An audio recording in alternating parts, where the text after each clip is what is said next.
একজন মানুষ যদি প্রতিদিন পরিবর্তিত হয় তাহলে তার কেমন অনুভূতি হবে। কখনো ছেলে, কখনো মেয়ে, কখনো একজন প্রাপ্তবয়স্ক পুরুষ, কখনো আবার শিশুতে পরিণত হয়। হ্যাঁ, এমনটাই ঘটেছিল আজকের গল্পের নায়কের সাথে। আমরা আজকের তোমাদের যে গল্পটি শোনাবো সেই গল্পটির নাম দ্য বিউটি ইনসাইড। তো চলো বেশি কথা না বলে গল্পটি শুরু করা যাক। এই সিনেমার মূল চরিত্র হলো জিন নামের একটি ছেলে, যার একটি নির্দিষ্ট চেহারা নেই এবং সে ক্রমাগত পরিবর্তিত হচ্ছে। সে আমাদের কাছে তার গল্প বলছে। সে বলে যে যখন সে ঘুম থেকে ওঠে তখন সে একজন নতুন মানুষে পরিণত হয়। কখনো সে বৃদ্ধ হয়, কখনো শিশু, কখনো একজন যুবতী মেয়ে, কখনো আবার ছেলে। তার শরীর, তার পরিচয় সবকিছু পরিবর্তিত হয়। এমনকি সে একজন বিদেশিতেও পরিণত হয়। তার কণ্ঠস্বর এবং তার দৃষ্টিশক্তিরও পরিবর্তন ঘটে। সে যে শরীরই পায় তার শরীরের অঙ্গ প্রত্যঙ্গ তার বয়স অনুযায়ী পরিবর্তিত হয়। এ কারণে তার কাছে বিভিন্ন পাওয়ারের চশমা, বিভিন্ন মাপের জুতা এবং উভয় লিঙ্গের পোশাক ছিল।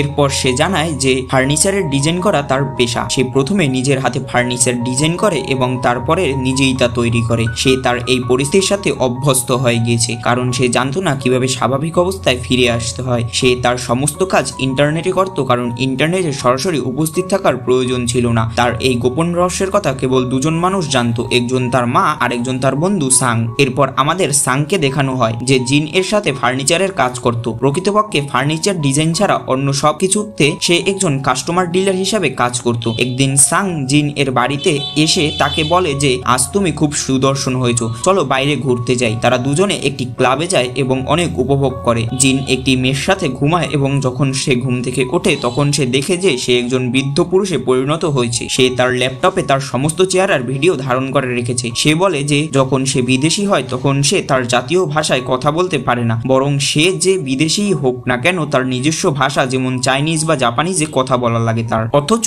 সে সেগুলো শেখেওনি। এই ক্রমাগত পরিবর্তিত পরিচয়ের কারণে তার কাছে কেউ কখনো ভালো লাগেনি এবং সে কখনো কাউকে ভালোবাসেনি। তার শরীরের এই রূপান্তর প্রায় 12 বছর আগে শুরু হয়েছিল, যখন তার বয়স ছিল 18 বছর। এরপর তার অতীতের একটি মুহূর্ত দেখানো হয়। যখন সে ঘুম থেকে ওঠে সে আয়নায় নিজেকে দেখে এবং সে দেখে যে সে একজন অচেনা পুরুষে পরিণত হয়েছে। সে এটা দেখে খুব ভয় পায়। তারপর সে তার মাকে সবকিছু জানায় এবং তার মা খুব অবাক হন, কিন্তু কোনোভাবে তিনি পরিস্থিতি সামলে নেন এবং তাকে দুঃখিত বলেন। জিন অন্য সবার মতো একটি স্বাভাবিক জীবনযাপন করতে পারেনি, আর সেই কারণে তাকে স্কুল ছাড়তে হয়েছিল। একদিকে তার বয়সের সব ছেলেমেয়েরা স্কুলে যাচ্ছিল আর অন্যদিকে সে তার জীবনকে সামঞ্জস্য করার চেষ্টা করছিল। একদিন সাং কিছু জিনিসপত্র নিয়ে জিন এর বাড়িতে যায় এবং একজন মধ্যবয়স্ক মহিলা দরজা খোলেন। তিনি তাকে খাবার খেতে দেন। তো সাং ভাবে সে হয়তো জিনের মা হবে, কিন্তু তারপর জিনের আসল মা সেখানে আসেন। তখন সে জানতে পারে যে সে আর কেউই নয়, জিন নিজেই। সে এটি দেখে হতবাক হয়ে যায় এবং বিশ্বাস করতে পারে না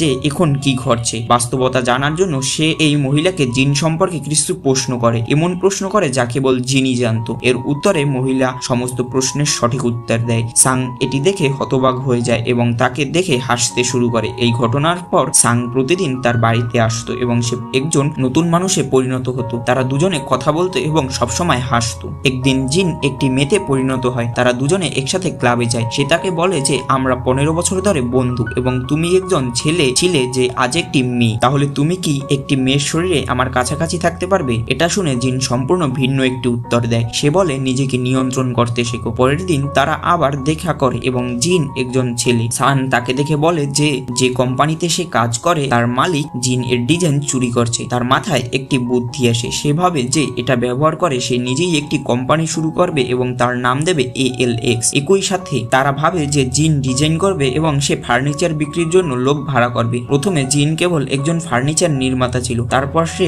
একজন ফার্নিচার সরবরাহকারীও হয়ে যায়। এরপর একদিন জিন ফার্নিচারের দোকানে যায় এবং সেখানে কিছু একটা দেখে। এর মধ্যে সুনামের একটি মেয়ে তাকে দেখেছে যে সেই দোকানের একজন কর্মী। সে জিনকে জিজ্ঞাসা করে যে সে কি চায়। সে বলে আমার এমন একটি চেয়ার দরকার যা আমাকে এমন অনুভূতি দেয় যেন আমি ঘোড়ার উপরে বসে আছি। এটি শুনে সে তাকে ALX নামের একটি কোম্পানি দেখায়। সে বলে যে এখানে আপনি সবকিছুইতে সেরাটা পাবেন। এর অর্থ সে তাকে তার নিজের ওয়েবসাইটে সুপারিশ করে। সে তাকে জিজ্ঞাসা করে যে অন্য কারো জিনিসের প্রশংসা করা এবং বিনামূল্যে বিজ্ঞাপন দেওয়া কি অনুমোদিত। এটা দেখে সু হাসতে শুরু করে। সে সুকে দেখতে প্রতিদিন সেখানে যেত। বিভিন্ন চেহারার কারণে সু তাকে কখনো চিনতে পারতো না। ধীরে ধীরে সে সুকে পছন্দ করতে শুরু করে এবং তার প্রেমে পড়ে যায়। তার কাছে তার দোকানের ভিজিটিং কার্ডের একটি বড় সংগ্রহ ছিল। সে প্রতিদিন একজন আলাদা গ্রাহক হিসাবে সেখানে যেত। একদিন যখন জিন একটি সুদর্শন ছেলেতে পরিণত হয় সে চেয়ার কেনার জন্য সুয়ের দোকানে যায়। কোনোভাবে সে তাকে রাতের খাবারের জন্য বাইরে যাওয়ার প্রস্তাব দেয়, যার উত্তরে সে তাকে প্রত্যাখ্যান করে। সে তাকে বলে যে এই প্রশ্নটি জিজ্ঞাসা করার জন্য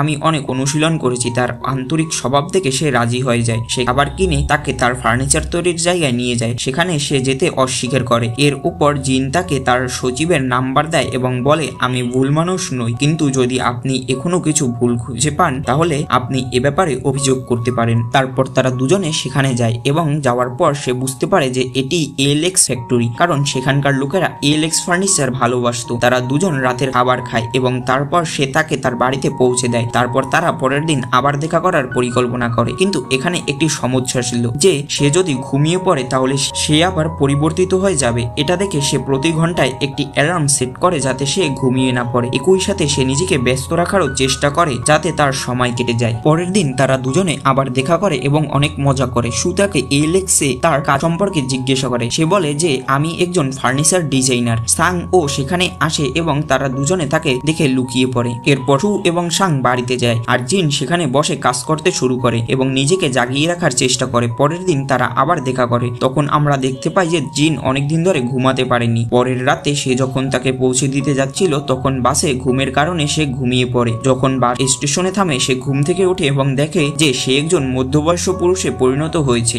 স্টেশনে পৌঁছে সে দেখে যে সু তার জন্য অপেক্ষা করছে। সে সেখানে থাকা সত্ত্বেও তার কাছে যেতে পারেনি। এখন সে সুদর্শন ছেলেটি একজন বৃদ্ধ মানুষে পরিণত হয়েছে। সু তাকে দেখলে হতবাক হয়ে যাবে। এর মধ্যে সুয়ের কাছে সুয়ের বসের কাছ থেকে একটি ফোন আসে এবং সে চলে যায়। সে জিনকে অনেকবার ফোন করে কিন্তু সে উত্তর দেয় না এবং তাকে একটি দুঃখিত বার্তা পাঠায়। এখানে জিন বুঝতে পারে যে তার সুদর্শন জীবনের অবসান হয়েছে। তার উত্তর আসে তুমি কোথায়? আমি তোমার জন্য বাস স্টপে অপেক্ষা করছিলাম। সে সিদ্ধান্ত নেয় যে সে তাকে না জানিয়ে চলে যাবে না, বরং তাকে পুরো সত্য খুলে বলবে। পরের দিন জিন একটি মেয়েতে পরিণত হয় এবং সে সুকে তার সাথে যেতে বলে। সে বলে যে আমি জিন সম্পর্কে সবকিছু জানি এবং তাকে ফার্নিচার ফ্যাক্টরিতে নিয়ে আসে। জিন তাকে তার সমস্ত ভিডিও দেখায় এবং তার সমস্ত চেহারার ভিডিও তার সামনে প্রকাশ করে। সে তাকে এটাও জানায় যে সে একজন ছেলে, কিন্তু যখন সে ঘুম থেকে ওঠে তখন তার লিঙ্গ পরিবর্তিত হয়ে যায় এবং যার সাথে সে এতদিন ধরে ঘুরছিল সে জিন নিজেই। সু এটা বিশ্বাস করে না এবং চলে যায়। অনেকদিন পরও সু জিনকে ভুলতে পারেনি। সে তার সম্পর্কে ভাবতে থাকে এবং একদিন তার ফ্যাক্টরিতে তার সাথে দেখা করতে যায়। সে এখন একজন জাপানি মহিলা এবং সুকে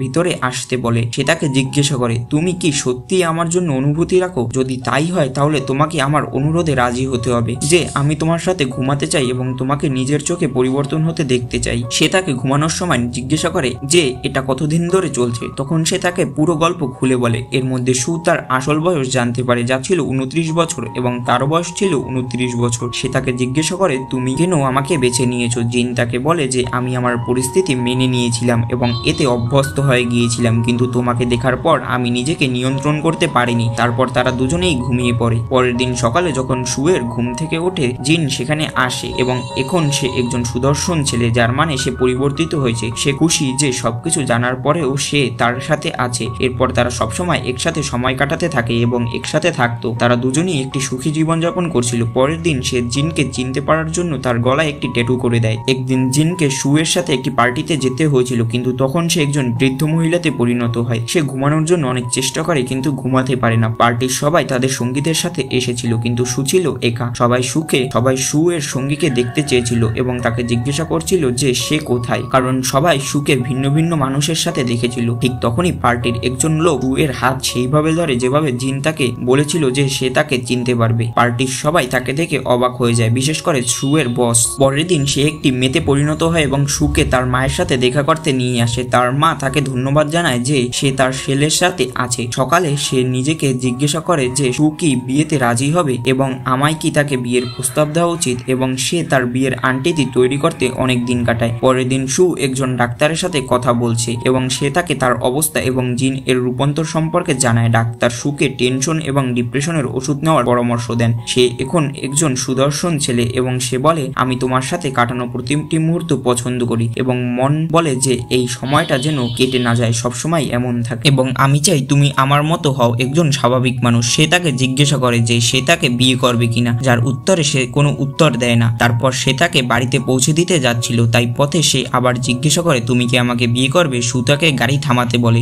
সু বলে যে বিয়ে কোনো সাধারণ ব্যাপার নয়, আমি আমার পরিবারকে কি বলবো যে সে একজন ছেলে যে প্রতিদিন পরিবর্তিত হয়। তার কথা শুনে সে বলে যে আমি যখন তোমার কাছ থেকে দূরে চলে যাই তখন আমার ভালো লাগে না। সে তাকে বলে যে তুমি কেবল নিজের কথা ভাবো, তুমি জানো তুমি কে এবং তোমার পরিচয় কি। তোমার আজকের চেহারা আয়নায় একরকম এবং আগামীতে অন্যরকম। তুমি নিজেকেও চিনতে পারো না। জুতা, পোশাক এবং চশমা পরার জন্য তোমার অনেক সময় লাগে। এখন সে বলে যে আমার জন্য এটা বোঝা খুব কঠিন যে এই সেই জিন। তাহলে আমি অন্য লোকেদের কিভাবে বলবো যে তুমি জিন? তার টেনশন কমানোর পিল খায়। তারপর সুকে হাসপাতালে ভর্তি করা হয় এবং জিনও সেখানে আসে। জিন জানতে পারে যে সু ডিপ্রেশন কমানোর পিল খায় এবং উচ্চ মাত্রার কারণে সে অসুস্থতা হয়ে পড়েছে। সে তার সেলফোনে ডাক্তারের সাথে তার কথোপকথন শুনে সে বুঝতে পারে সুয়ের এই অবস্থার কারণে সে নিজেই দায়ী। পরের দিন সে একটি মেয়েতে পরিণত হয় এবং তার মায়ের সাথে থাকে। তার মা তাকে শত বলে যে সে তার বাবার মতোই। তার বাবারও এই একই রোগ ছিল এবং তিনিও পরিবর্তিত হতেন, আর সেই কারণে তিনিও মানসিক চাপে ভুগছিলেন। তার স্ত্রীর অবস্থা দেখে জিন এর বাবা অদৃশ্য হয়ে গিয়েছিলেন যাতে তার স্ত্রী বিরক্ত না হয়। এটা শুনে সেও সিদ্ধান্ত নেয় যে তারও এই একই কাজ করা উচিত। তারা দুজনে সন্ধ্যায় আবার দেখা করে এবং কিছুটা হাঁটার পর জিন তাকে বলে যে আমাদের সম্পর্ক ভেঙে ফেলা উচিত। এটা বলে সে সেখান থেকে চলে যায়। বিয়ে ভেঙে যাওয়ার আগে জিন সুকে একটি চেয়ার দিয়েছিল। সু এই চেয়ারটি দেখে কাঁদে এবং জিনকে মনে করে। 10 মাস কেটে যায় এবং এখন সু সম্পূর্ণ স্বাভাবিক। একদিন সুয়ের বস তাকে একটি ওয়েবসাইটে একটি জনপ্রিয় ডিজাইনের ফার্নিচার দেখাচ্ছিলেন। এটা দেখে সে বুঝতে পারে যে এগুলো জিনের ডিজাইন। তার বস বলে ডিজাইনটি অসাধারণ এবং আমাদের জন্য এটি অর্ডার করতে হবে। তখন সে বুঝতে পারে যে সে কেবল মানুষের কথা ভাবছিল যে তারা কি বলবে, কিন্তু বাস্তবে সে নিজেই তাকে ছাড়া বাঁচতে পারছিল না এবং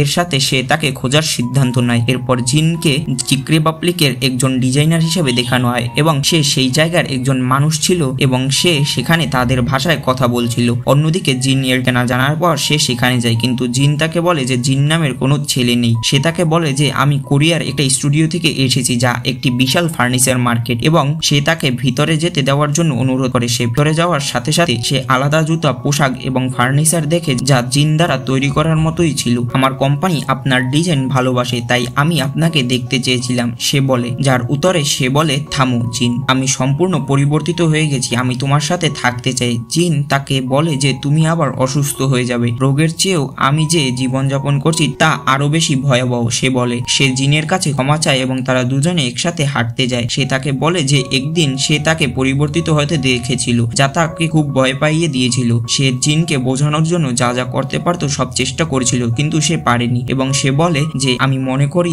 আমি তোমাকে ছাড়া বাঁচতে পারবো না, এবং এখন সে নিজেই তাকে বিয়ের প্রস্তাব দেয় এবং সে তাকে সেই আংটিটি দেয়। আর এখানেই এই সিনেমার হ্যাপি এন্ডিং ঘটে। তো বন্ধুরা, মুভিটি যদি একটুকু মজা লেগে থাকে তাহলে আমাদের পাশেই থেকো আর আমাদের চ্যানেলটা সাবস্ক্রাইব করে দিও আর একটি কমেন্ট করে দিও। ধন্যবাদ সবাইকে।